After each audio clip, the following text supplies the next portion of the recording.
Hello guys, എല്ലാവർക്കും സുഖമല്ലേ? നമുക്കൊരു കുക്കർ ബിരിയാണി വെച്ചാലോ? എനിക്ക് വെക്കാൻ വലിയ പിടിയില്ല, എന്നാലും നമുക്ക് അറിയാവുന്ന പോലെയൊക്കെ വെക്കാം. കുറച്ച് ചിക്കൻ ഇരിപ്പുണ്ടായിരുന്നു, അതുകൊണ്ടാണ് വെക്കാൻ ഉദ്ദേശിച്ചത്. അപ്പോൾ കഴുകി വൃത്തിയാക്കി ചിക്കൻ എടുക്കുക. നമുക്ക് അതിലേക്ക് ആവശ്യമായ പൊടികൾ ചേർക്കാം. ഞാൻ ഒത്തിരി പൊടിയൊന്നും ചേർത്തിട്ടില്ല. കുറച്ച് മഞ്ഞൾപ്പൊടിയും കുറച്ച് ഗരം മസാലപ്പൊടി, പിന്നെ കുറച്ച് ഇഞ്ചി വെളുത്തുള്ളി പേസ്റ്റ്, പിന്നെ കുറച്ച് പുതിനയില, കുറച്ച് മല്ലിയില, പിന്നെ കുറച്ച് തൈര്, പിന്നെ ആവശ്യത്തിന് ഉപ്പ്. അതിട്ട് പെരട്ടി ഞാനങ്ങ് കുറച്ച് മാറ്റി വെച്ച്. പിന്നെ അതിന് ശേഷം നമ്മുടെ കുക്കറൂടായി വരുമ്പോഴത്തേക്കും ആവശ്യത്തിന് ഇച്ചിരി വെളിച്ചെണ്ണ, പിന്നെ അതിൻ്റെ കൂടെ കുറച്ച് നെയ്യ് ഇട്ടിട്ട് നമ്മളൊരു വലിയ സവാള അരിഞ്ഞത് വറുത്ത് കോരി നമ്മൾ മാറ്റി വെക്കണം. പിന്നെ മാറ്റി വെച്ച് കഴിഞ്ഞതിന് ശേഷം ആ കുക്കറിൽ ബാക്കി എണ്ണയും നെയ്യും കാണും.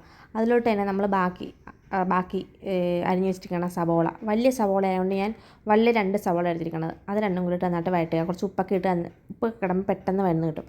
നമ്മളത് വഴണ്ട് വരുന്ന സമയമാകാൻ നേരത്ത് നമ്മൾ ചതച്ച് വെച്ചിരിക്കുന്ന ഇഞ്ചി വെളുത്തുള്ളി പേസ്റ്റും, പിന്നെ നമ്മുടെ പച്ചമുളക് ഈ പച്ചമുളക് മാത്രമേ നമ്മൾ എരിവിൽ ചേർക്കുന്നുള്ളൂ. അപ്പോൾ ഞാനൊരു 8-10 പച്ചമുളക് ചതച്ച് വെച്ചിട്ടുണ്ടായിരുന്നു. അതും പിന്നെ ബാക്കി നമ്മൾ അരിഞ്ഞ് വെച്ചിരുന്ന പുതിനയിലയും എല്ലാം കൂടി ഇട്ട് ഇളക്കുക. പിന്നെ നമ്മൾ വറുത്ത് കോരി മാറ്റി വെച്ച ആ സവോളയില്ലേ, ആദ്യം അതും ഇടുക. അതും ഒന്ന് ജസ്റ്റ് ഒന്ന് ഇളക്കി ഒന്ന് വഴണ്ട് വരാൻ നേരത്ത് നമ്മളൊരു വലിയ 2 പഴുത്ത തക്കാളി ഇട്ട് ജസ്റ്റ് ഇളക്കി അതിൻ്റെ പച്ചമണം വേകുന്നതിന് മുന്നേ ഒരു ജസ്റ്റ് ഒന്ന് ഇളക്കി കഴിയുന്നതിന് ശേഷം നമ്മൾ ഇച്ചിരി മഞ്ഞൾപ്പൊടിയും ഇച്ചിരി ഗരം മസാലപ്പൊടിയും ഇച്ചിരി തൈരും കൂടി ഇട്ട് ഇളക്കുക. അതിൻ്റെ പച്ചമണം മാറി വരാൻ നേരത്ത് നമ്മൾ പുരട്ടി വെച്ചിരുന്ന ചിക്കൻ ഇടുക. ചിക്കൻ ഇട്ട് നന്നായിട്ട് ഇളക്കുക. എന്നിട്ട് നമ്മൾ മൂടി വെച്ചൊന്ന് വേവിക്കണം. മൂടി വെച്ചെന്ന് വെച്ചാൽ ഫിസിലിടണ്ട, അല്ലാണ്ട് ജസ്റ്റ് അടപ്പ് വെച്ചിട്ട് വേവിക്കണം. വേവിച്ച് അതിൻ്റെ വെള്ളമൊക്കെ ഊറുന്ന സമയമാകുന്ന നേരത്ത് നമ്മൾ നേരത്തെ തന്നെ അരി കഴുകി വൃത്തിയാക്കി തോരാൻ വെച്ചിട്ടുണ്ടാകും. വെള്ളമൊക്കെ പോയി ആ അരി അതിലോട്ടിടുക. അരി ഇട്ടതിന് ശേഷം ഒരു ഗ്ലാസ് അരിക്ക് 1 ഗ്ലാസ് വെള്ളം എടുത്തിരിക്കുന്നത്.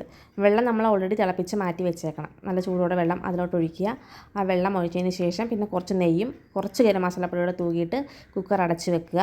കുക്കർ അടച്ച് വെച്ചതിന് ശേഷം സിമ്മിലിട്ട് 2 വിസിൽ സിമ്മിലിട്ടിട്ട് 2 വിസിൽ കേൾപ്പിക്കണം.